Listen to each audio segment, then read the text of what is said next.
Hello, my name is Jay Rosenthal. I'm the co-founder, president of Business of Cannabis. You are Gavin Ogilvie, the CEO of Always Pure Organics. Thank you for being here. Thank you, Jay. Right before we came on, we had a nice little chat and giggle. So I'm excited to hear more about the company, hear more about you, talk about the future of what is happening in the UK and beyond. Can I give a little bit of an intro and then we'll get into it? Okay. Great. Well, obviously, as everybody sort of watching knows, the European CBD market is an extremely exciting space with the recent report from the CMC sizing the market at 690 million pound at the UK alone. And Always Pure Organics is a driving force behind the global understanding, research, education, and distribution of CBD products, which we are going to be talking about in a bit. They offer the highest quality wholesale legal cannabis and cannabinoid products as bulk ingredients, bulk products, white label, and bespoke formulations. They also bring to it unparalleled regulatory and legal expertise, which we're also going to be talking about. More than maybe all of that, it's been an amazing journey for the company, which we will also hear about. So Gavin Ogilvie, I'm excited to hear this journey of yours, even though I got a little teeny taste of it before we came on. Yeah, it's cheating. No, well, first of all, genuinely, thank you for having me. Again, very much enjoyed the blether beforehand, but we won't tell anyone about it. I have here a presentation of Always Pure Organics. I'm going to talk a little bit about the journey that we've been on, the team that we've brought together here, and what we're trying to achieve now over the next couple of years of our future. So, first of all, Always Pure Organics. What do we want to do? Where do we see ourselves in the world?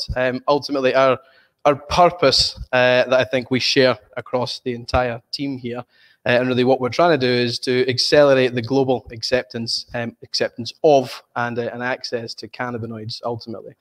How do we do that? We believe that we do that by offering the best possible service to our clients. So we are a B2B supplier, manufacturer of these products, and in order for us to be able to be direct, to sell as much as possible and to provide as much access as possible, we need to provide our clients with a great experience.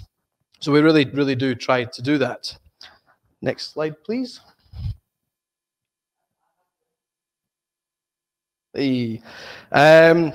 So far, a little bit about us. Always Pure Organics was founded in 2018. So we started the company with myself, my younger brother, Andrew, and our head of cosmetic sales, Stephanie Cowan. And it was the three of us basically working out of a spare bedroom in Leeds, which, although only 2.5 years ago, feels literally like a lifetime ago by now. And look, we started the company. We didn't have a great deal of money at the time. We knew that we'd wanted to be involved in the CBD, hemp, and cannabis sector. We knew that we could see what was taking place over in North America, in Canada, and the US. And we were pretty confident that we were going to see this transition or this shift, this green revolution, begin to take place in the UK quite soon. We didn't honestly think it would happen so quickly, not just for us, but for the industry as a whole. So anyway, we started the company. We had £400 to our name. And in that time, in the last 2.5 years of trading, the company has since done £12 million of turnover.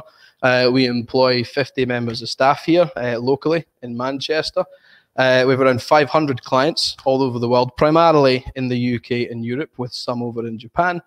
And we've managed to do so far without raising any debt or selling any equity in the company. So we're quite proud of what we've achieved so far. However, it is only the beginning. If we go on to the next slide, I'll show you a little bit. I think that's so. What we have here, what I've prepared, is some milestones of Always Pure Organics so far. I don't know how easy it is to read it, so I'll talk you through it anyway. We kind of already have. As I said, the company started in 2018. One of the first things that we did actually when we applied, when we set up the company, it felt almost quite cheeky at the time. But we decided we'd apply to the UK government for a hemp license.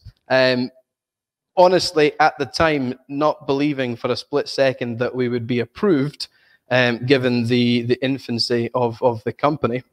However, we were approved, and that for us was again, looking back on it, doesn't feel like that big an achievement, but at the time felt really huge to us and provided us with the confidence to go off and do a lot of other things. There's a variety of other milestones that have taken place along that way. The company has achieved ISO 22716 accreditation for cosmetics, good manufacturing processes. We are now on track to achieve good manufacturing processes for medical products for the MHRA license. And no, it's been a journey. I think that's a very easy way to put it. It's been a very exciting journey, and you've got this company growing very quickly within an industry that's growing very quickly around it. Even in the 2.5 years that we've been here, it's changed massively. I think before, when we were talking in private, one of the things you'd mentioned is that you'd been within the industry, your company you'd founded in 2017, which in any other industry would still be a brand new company. However, in cannabis, you begin to feel like one of the old guys all of a sudden. And honestly, we kind of feel the same way. The company's been around for 2.5 years, but it really doesn't feel that way. It feels like we've been here since the beginning of time. But that's just the market here. Obviously, UK and Europe, we're a little bit behind you guys over in North America, probably 3 to 4 years behind. So we are playing catch up to a degree. Thank you very much. It's my brilliant colleague and boss, Harry, over here, who's clicking through the slides.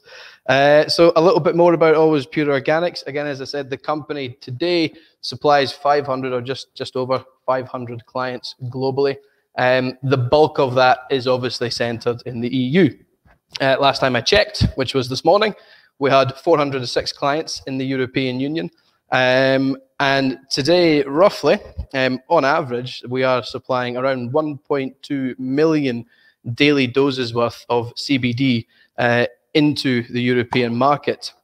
What I've done here for the American viewers is had a little comparison. So for everyone in America, that is 58 Madison Square Gardens, or I think 40 Wembleys for everyone over here in the UK. Some of the products that we offer are cosmetics, edibles. We offer product formulation, and we supply the raw materials and the bulk products as well. One of the important things to talk about is APO isn't involved in the growing of cannabis. For those that know about the industry and the rules and regulations over here in the UK, it's very difficult to grow hemp and CBD in the UK currently for the purposes of extracting cannabinoids from it. It's a little bit easier to grow it if you're planning on making fibers and building materials, and if you're removing the flowers, then not so many problems. But if you want to keep the flower and you want to extract cannabinoids, not very easy. So we'd kind of had quite a decision to make within the business. Obviously, we'd started it not really intending to go into growing. As it grew quite quickly, what we found was a number of opportunities had appeared to invest in grows in different countries over Europe. And honestly, it was a tough decision. We decided not to go into the growing stage of the industry. And honestly, it's not where our experience or not where our expertise is. The value that we like to think we bring, or I hope our clients say that we bring to the supply chain, is really the specialized manufacturing service. We like to help people dream dreams. So, for example, clients will come to us and they'll have crazy, absolutely insane ideas, and I think it's very exciting. I think the cannabis industry attracts a certain type of people that are incredibly interesting to deal with. But anyway, so our clients will come to us with wacky ideas, and we will do everything in our power to make that product into a reality for them. Next slide, please, Harriet. Good. Today, Always Pure Organics, there's 4 main areas of research and development that we are active in. Number 1 is analytics. Now, I know this might sound quite simple, but for us, it was a sort of an interesting journey to get to that point. Obviously, if you're going to manufacture cannabis products, particularly those involving CBD, as we all know, the ability to find out the level of cannabinoids in there is of the utmost importance. Number 1, make sure that you are regulatory compliant. And number two, to make sure that you're selling the clients what you think and what they believe they are getting. Again, as I said, we started this company with very little money. And in the beginning, we just quite simply couldn't afford to bring in our own machinery to test these products. So we would send everything off to third-party labs, which there's nothing wrong with. And of course, we still do that as part of our quality control procedures. However, the problem with it is it just adds this huge additional time frame on. If you're trying to manufacture products for clients, and a lot of these clients will have their own deadlines to meet, i.e. I need to get it to a retailer at a certain time, or I need to get it to a distributor at a certain time. To wait 2 to 3 weeks each time in between producing a product, send it off, 2 weeks, get the results back, it just wasn't efficient. So it became quite obvious to us, even in the early days of the business, when we didn't have a great deal of money to spend, that this was an area that we had to invest in. So now I have a full suite of cannabinoid testing machines. Pictured here is a lovely Tahira Begum, who runs the labs there. And yeah, next slide, please, Harriet. Fantastic. Something we'd spoken about before, you and I, Jay, and I know probably the world, or at least everyone in the United Kingdom, is absolutely sick and tired of hearing about. However, something that we do need to talk about is novel foods. Novel foods, oh, I think we've skipped the slide. Novel foods is, it's been a huge topic over here in the UK and Europe, of course, but particularly in the UK over the last few months. Depending on who you speak to, you'll find a lot of very different opinions on the topics. Some people think it's absolutely fantastic and completely necessary for the industry. Others think it's detracting from that grassroots idea that the cannabis industry has sort of grown up within. Honestly, from my point of view, I sit on the former side. I think it's one of the best things that's ever happened to the industry. I think, yes, there is a huge cost to it, but what it has forced manufacturers, suppliers, growers and distributors and anyone who wishes to occupy a seat at the table, what it's forced these companies to do is really take a real forced look into their products and to understand a hell of a lot more about their products than they probably did beforehand. My view is, at the end of the day, yes, I think I can see the logic for why it is detracting from that grassroots idea. However, the reality is, if it was any other product, if we weren't talking about CBD or cannabis, and there was something that came along, particularly CBD in this instance, that was extracted or created in a novel way, and it was any other product, we would demand that it met certain safety and quality checks, and we'd demand that the manufacturers of it understood the product they were selling. So I think it's one of the best things that's ever happened. However, the result of it is there's going to be, probably, depending on how quickly the Food Standards Agency now begins to release their public lists and make various decisions on validation. But there should be a real dynamic shift in the industry over here in the UK. On top of that, honestly, what we're seeing now is this sort of flourishing CBD industry in the UK. I think the ACI had mentioned in their green shoots reports that the UK industry was worth around £690 million plus minus last year. So what we're seeing is this huge industry appear, and novel foods, basically what it means is we're one of the first countries, the United Kingdom, one of the first countries really globally to properly, proactively regulate and looking to proactively enforce these regulations behind CBD. And I'm very excited about it. Sorry, my colleague Harriet keeps skipping the slides. That's fine, Harriet. We can do the next one now. Next, formulation. Obviously, as I'd said before, we are not a grower. We don't grow cannabis. We buy from various suppliers that we have approved globally. So we really had to, at the team here at Always Pure Organics, take a long, hard look in the mirror and ask ourselves, what value do we bring to the supply chain? Who are we? And what are we doing that's worthwhile? Again, as in the early days, we'd kind of kicked off by buying and selling raw materials, and really we were more of a trading company than anything else, to speak openly. However, there reaches a point in time in which if you're doing that, your only value is your price. Your only value is, can you sell the product cheaper than the guy next to you? And it wasn't really how we wanted to position ourselves. So, yeah, we've really made a concerted effort across the team here to double and triple down on this formulation idea. And what I mean by idea is, as I said before, what we're trying to create is as a platform. We have a team of 5 formulation chemists here and a variety of other very intelligent scientific people. And what we want to do is basically create a platform for any client with any idea who can come to us and say, hey guys, we've got this crazy idea. I want to put CBD in my car. No, obviously I'm exaggerating. But we want to be able to provide others with a platform to achieve their dreams, so to speak. And I believe we've managed to do that so far. We've been quite fortunate in the sense that, as I said, the industry is young. The consumer is, by and large, at least within CBD, quite happy currently with a fairly rudimental product. That is obviously the tincture, but it's not going to last that long. And as more demand for the product comes in, as more supply, more competition ensues, there will be a necessity for far more exciting and far more technologically advanced products than the rudimental tincture. But for us, the formulation is a huge, huge, huge part of what we do. Thank you. And finally, one of the bits that we'd saved for last, something that we're hugely excited about, is something that we've been doing in Japan. So Always Pure Organics has been exporting its products to Japan since around, I think, nearly a little under 2 years now, actually. However, for just under a year, since June 2020, we'd began working with an organization called Green Zone Japan, or Midori Nowa.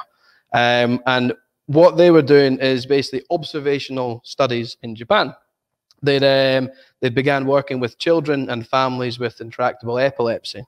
At the time, they'd reached out to us and asked if we were interested to participate. Obviously, the answer was yes, we'd love to play a part in it. And for me, it's a really quite an interesting topic to talk about for a couple of reasons. Where it began, actually, is with a young girl who was 2.5 years old. And basically, to be able to provide CBD or cannabis products with a medicinal angle in Japan, as we are doing here, you really have to prove, or the families and the doctor have to prove to the ethics committee, that they have tried every other possible avenue.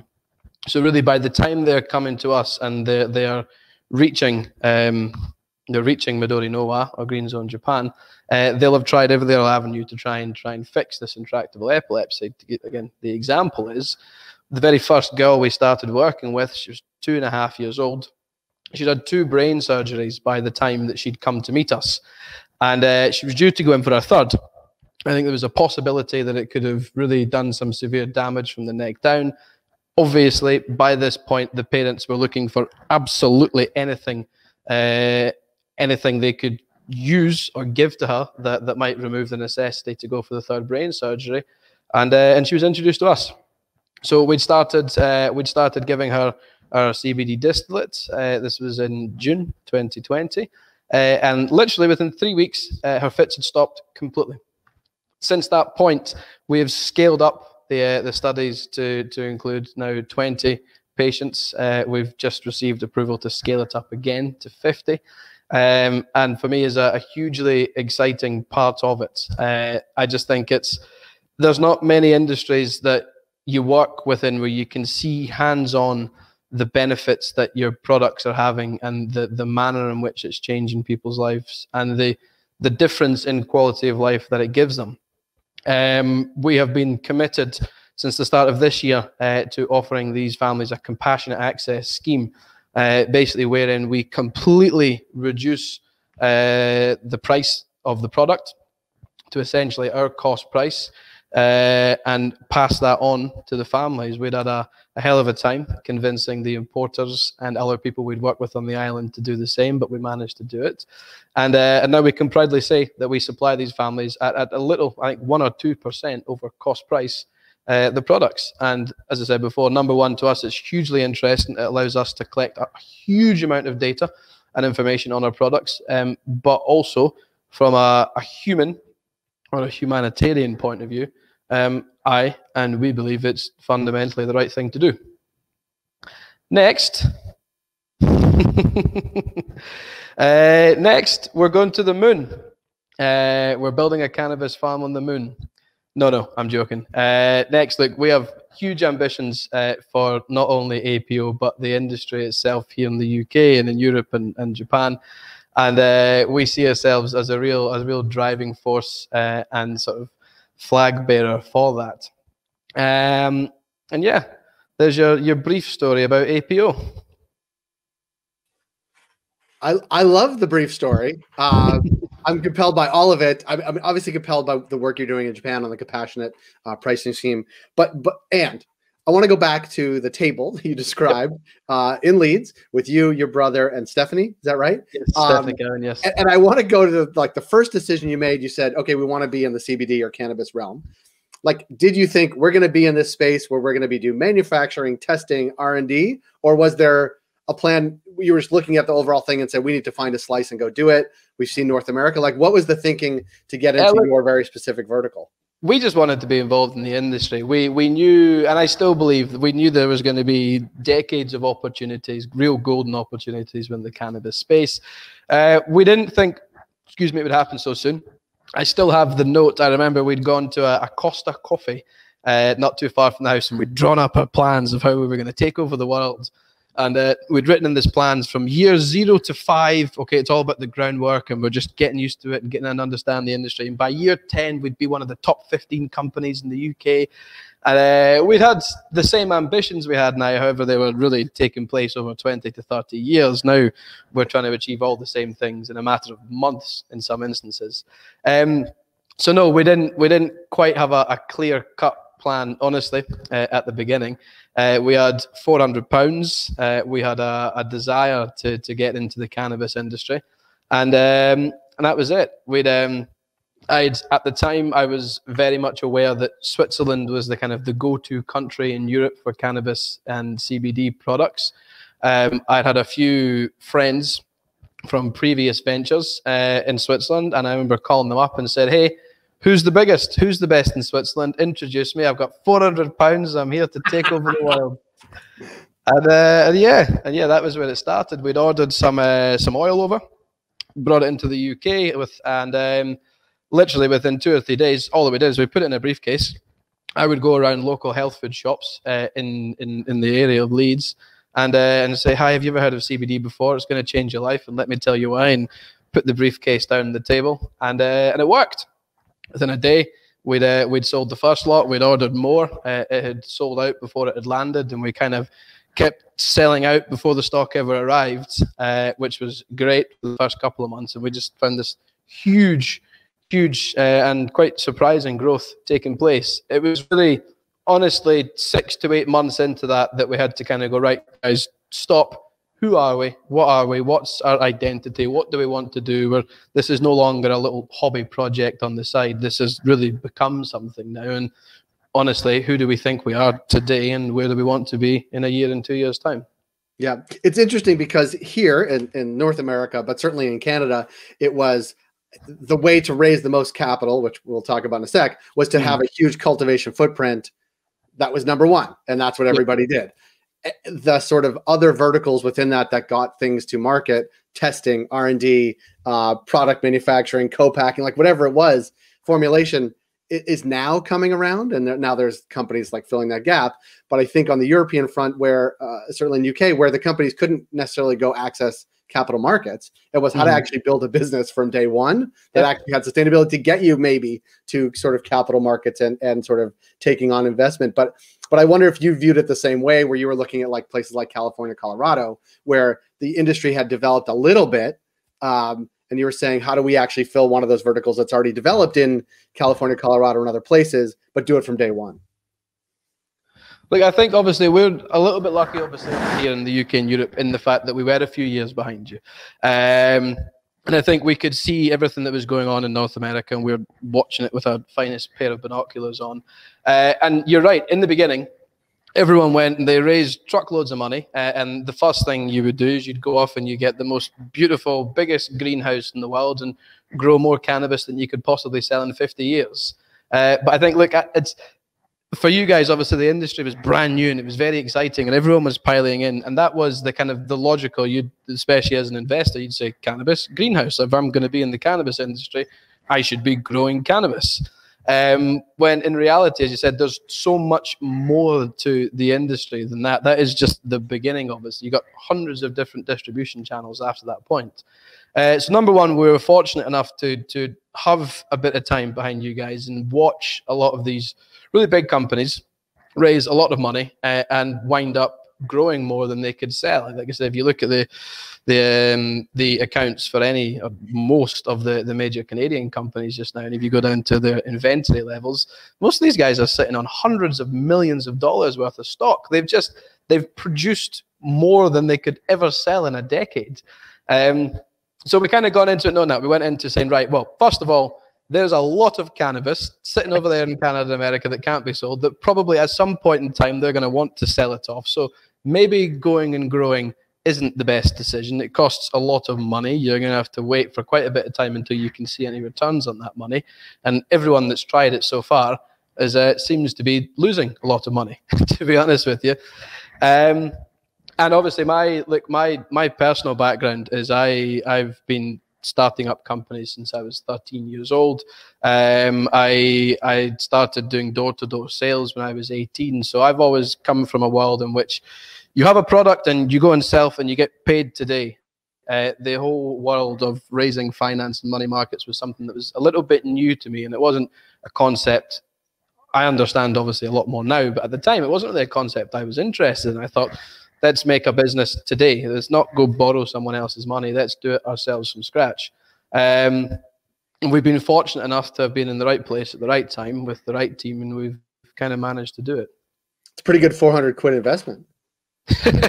Exactly. I call my dad up now and I say, look, Dad, if only you'd given me the £400. Imagine what we could have been. I want to ask one final question, because obviously I'm looking at this from a North American lens, but more generally and broader, like, what do you think is the future of not only the UK as it relates to CBD and cannabis, but also Europe and beyond, because you have pods in all those places. What do you think the next year or 5 looks like? Look, we're in a very interesting time now. Obviously, the UK has now left the European Union, or is continuing to transition out of the European Union because of Brexit. No one really knew what that would entail for the entire country, let alone this particular industry.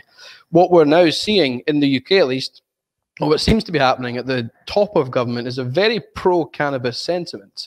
Boris Johnson, with the help a few MPs, had set up this Tiger task force to go away and find new green industries that could bring sustainable jobs and innovation to the UK. As part of this, they've identified the hemp and CBD industry and the wider cannabis industry as a huge opportunity area. So you've got this pro-cannabis sentiment at the very top of government, which is very interesting. Obviously, with novel foods and the way in which it's been enforced, or the way in which it's been carried out in the UK, although when you're in it might feel very scattergun and a bit messy, really when you take a step out and you look at what's happening, is there is a very real and proactive and positive, I believe, regulation taking place of this industry. And it's one of the first times we're ever seeing it happening globally. So I think the UK it's in a surprisingly strong position right now. Where does that go? It depends on ultimately the decision the government makes. Look, I think we're coming off the back of Brexit and coronavirus, and any government has to look around and say, where do I find money from? Because I've followed half my population for the last year, and there's only so long we can keep doing that until we need to find some new revenue streams. So I think there is a genuine possibility of seeing some very positive cannabis reforms taking place in the UK over the next year to 3 years. And touch wood, obviously I'm a little bit biased, even that I work in the industry and live here, so of course I hope that. But I genuinely believe we're going to see that. Europe's a little bit different. What we're seeing in Europe, in some countries, is almost like this. So basically, as we know, Europe began with novel foods. The UK decided to carry it on post-Brexit. What we've seen in Europe, though, is really a total lack of enforcement or action from the regulators. So you've got the European Food Standards Agency who said, hey, guys, it's all a novel food. No one should be selling it until you're approved. And you've got literally hundreds or thousands of companies who are saying, well, we've been selling the CBD stuff for the last couple of years. No one's going to stop us. So let's keep selling it, basically. And will that end? I don't know. I think it's very difficult governing a bloc such as the EU. Obviously, you've got 28 or 27 now different countries all making decisions semi-autonomously, some quite pro-cannabis, some less pro. I do think the two most important countries in there just now is France and Germany. So if we see France and Germany take positive steps towards it, I think that can only be a good thing for the rest of the industry. Well, Gavin, I love talking about APO. You're right. We could talk about this all day. I love the story. And any story that starts with 400 quid at a table with a brother and a friend, like I'm down with that. But it was nice getting to meet you. Nice hearing about the company. Appreciate obviously the hustle, but also the perspective on where the industry is going. So thank you for your time. We look forward to connecting with you down the road. Absolutely, Jay. Absolute pleasure. Thank you for your time, and enjoy the rest of the day. You too. Bye-bye. Bye.